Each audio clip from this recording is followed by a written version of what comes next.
Nothing captures the imagination quite like contemplating the stars on a clear night. And in ancient times, we looked to the stars to make sense of ourselves and our place in the world. Astrology looks into the vast expanse of space to find meaning, purpose, and wisdom. Join APM on this cosmic journey as they explore the mantra of the Delphic Oracle. Know thyself and I know the cosmos through the lens of astrology. Hello and welcome, stargazers, star people. This is the Outlaw Astrology Podcast, and I am APM, your intrepid star guide. The topic today is the upcoming full moon plus lunar eclipse in Pisces. And we're trying something different for this episode. We're doing the current transit by the signs. That means that I'm going to focus, instead of a chart example, I'm going to be giving horoscopes for each sign, starting from Aries and going all the way to Pisces. But before we do that, some housekeeping. If you like my astro flow, please like, share, subscribe and review. Give us 5 stars, and in particular on Apple, iTunes and Spotify, and wherever you listen to podcasts. Thank you very much, and now on with the show. Okay, so as we approach Tuesday, September 17th, and that is according to Pacific Daylight Time, the celestial stage is being set. I like cosmic stage, but it's being set for a mystical full moon and a lunar eclipse in the dreamy sign of Pisces. This cosmic event promises to stir our emotional depths whilst changing and challenging our rational minds. So let's dive into the astrological implications of this cosmic phenomenon and how it will affect us all. So, first of all, let's start with lunar eclipse. Usually are revisits to the past, and where we get the chance to pause, reflect on past events that are related to the themes of the eclipse, and the sign that it's in will give us an idea of the type of themes and the planets involved, meaning if it touches any other planets via the transit, will tell you more about those themes. It'll give you more nuance. So, there are 2 types of eclipses, solar and lunar. This one's a lunar eclipse. A solar eclipse happens at the time of the new moon, and that is when the sun and the moon are close together in the sky, and in a lot of cases in the same sign. A full moon is when the sun and the moon are opposite one another and in opposite signs, and in this case the sun is currently in Virgo and the moon is a full moon and it is currently in Pisces. Those signs are polar opposites. One is earth, one is water. They both have a same goal to serve, to help, to assist, but they do it in very vastly different ways because signs are strategies, okay? And so when it is a new moon, the sun and moon will be together in the sky, and the moon will be in between the earth and the sun. During a full moon, the earth will be between the moon and the sun, and it'll be the earth's shadow that we see. So in a solar eclipse, it's the moon's shadow that we see, because it's doing the blocking.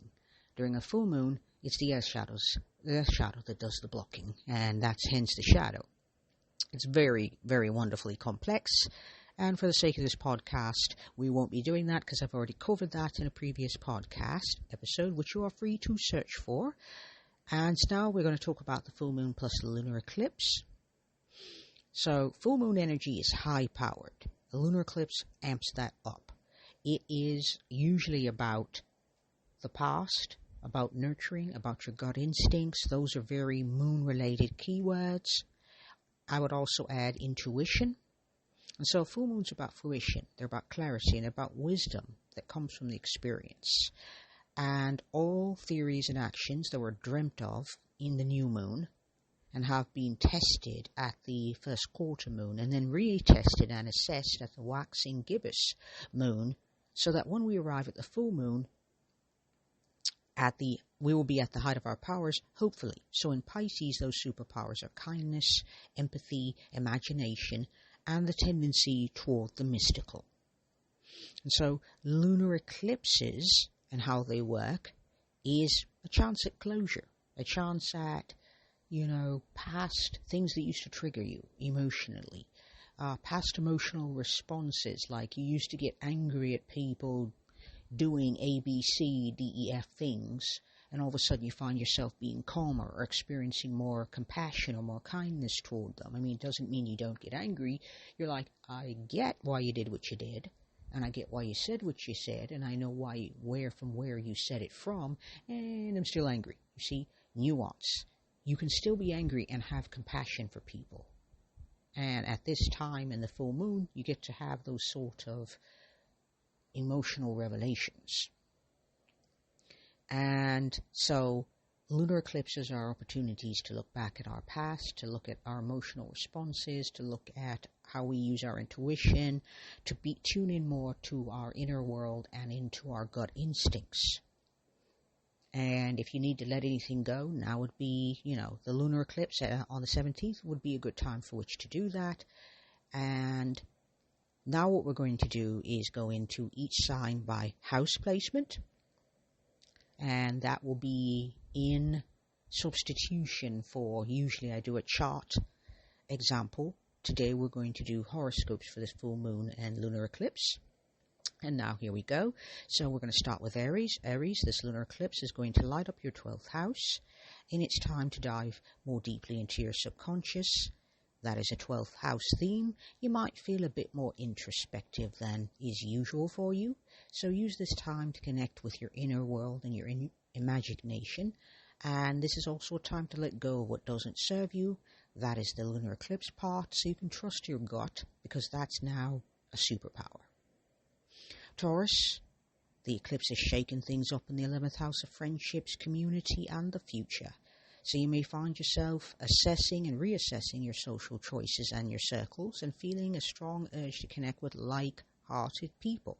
So don't be surprised if group projects and collaborations take unexpected turns, but also that they suddenly appear on the horizon. So this would be a moment and a time to embrace change. Gemini, the spotlight is on your career, and this eclipse is illuminating the 10th house of public image and your professional life. You might experience a shift in career objectives and receive some recognition for your hard work or for your ideas.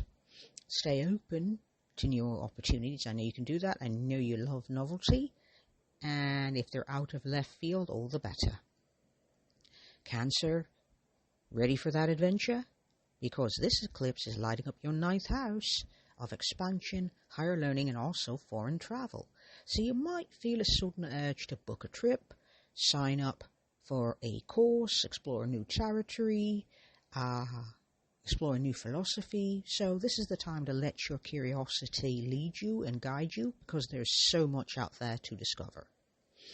Leo, things are getting rather intense, because this eclipse is in your 8th house of transformation, shared resources, and you might find yourself dealing with deep emotional issues having to do with power, grief, control, meaning, whether or not you feel a sense of agency, and also financial matters and shared financial matters if you're in a committed relationship. So this is a powerful time for personal expansion, and you can let go of old patterns.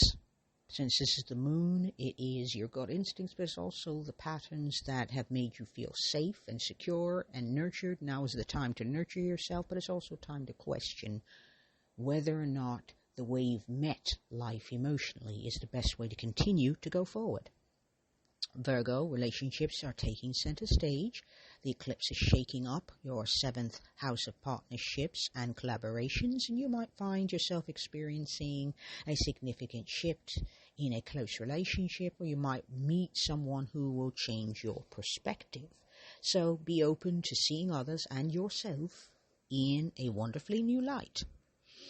Libra, time has come to focus on daily routines and well-being, and you, out of anyone in the zodiac, most certainly do need to focus on you, and with the eclipse in your 6th house, you have permission to do so. Consider this a permission slip. You might be feeling inspired to make positive changes to your health habits, your routines, your work environment. This is the time to listen to your body and to your emotions, and don't be afraid to shake things up a bit. This is the time to stand for yourself and to put yourself first. Other people can wait and take care of themselves in the interim. I promise the world will not collapse. Scorpio, get ready for a creative explosion. The eclipse is lighting up the 5th house of self-expression and pleasure, and so you might have a sudden burst of inspiration or desire to pursue passion projects and creativity. Also, you might have a more heightened interest in sex, because casual sex, dating, and things of that nature are also 5th house themes. So you might find yourself interested in having a relationship, or taking a dating relationship deeper, or maybe you're just interested in sex, which is also good. So let the inner child part of you come out and take care of your inner adult by indulging in things that adult appropriate subjects, so that your inner adult also gets to have fun. Sagittarius, home is where the heart is, and if this is so, then your home is the road, and your heart is on the road as well. With this eclipse in your 4th house of home and family, however, you may feel more of an urge to be a homebody, rather than going out to chase whatever quest or to run down whatever question is at the top of your mind. So you might experience shift in your living situation or family dynamics. So this is a good time to connect with your roots. And if your home isn't feeling cozy and safe and nurturing for you, this is an ideal time to rectify that situation. Capricorn, your mind is buzzing. And the reason why is because the eclipse is activating your 3rd house of communication, learning, intellect, and also your voice. So you might find yourself bursting with new ideas, making unexpected connections, changing the way you communicate is a big theme here. So it's a great time to start that blog, that YouTube channel, that podcast, pitch that idea, and have that important conversation with the loved one that you've been putting off. So it's a good time for you to focus on communicating, how you want to be received and how you want to put yourself across.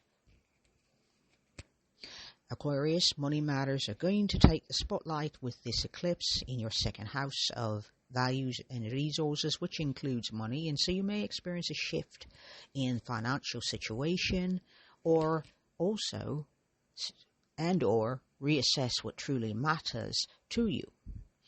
I would also say this is a good time to start finding those financial experts, trained and vetted financial experts, to help you make sense of your financial situation if you are feeling clearly moved to do so.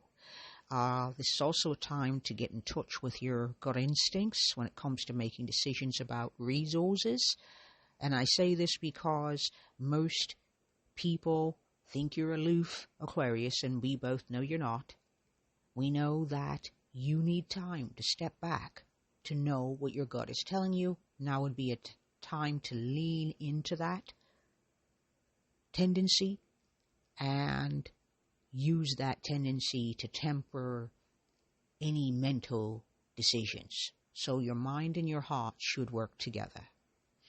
Pisces is all about you, baby. And this eclipse is happening in your 1st house of self and identity. And so you get to actually think about you for once. You like to serve, you like to help, you like to be there for people. This time you get to put all of the focus on you. So you might feel a strong urge to reinvent yourself. And step 1 in this process might be to let go of old ways of being, old ways of responding emotionally, and old ways of seeing yourself and your identity. And this is a great time to practice trusting your gut instincts and allowing yourself to show those close who the real you is, or to experiment with those people who are close with the different ways you could be as well. So, time to shine, baby, time to shine. Okay, so these horoscopes are meant to be a general guide, and this is the way the eclipse affects you, so it will depend on your unique birth chart. And so these are meant to be insights and starting points for self-reflection. Okay, so you're not meant to look at this and go, oh yes, this is absolutely me. You're meant to let it sit in your mind and let it, become part of the fertile soil and the nutrients of that soil that is your inner world, and let it pop back out, flavored by you, tempered by you, through you as the prism. Okay, so that's pretty much a poetic way of saying that take what you need and leave the rest. Okay, and so we're about to wrap this up. This is a shorter one today, and here we go. So the homework, or if you choose to do it, I call it the play work, is to check out your chart and see where the cosmic action is happening. And some housekeeping: the daily Stargazer is a podcast. It's a new podcast. We're about 2 episodes in. You can find that on the newsletter. The newsletter is called Outlaw Astrologies, the Daily Stargazer, in which we do the transits, the horoscopes, everything about the stars as they are today. And if you're interested, there are free and paid versions. You can find the link in the show notes. Thank you very much for listening and tuning in.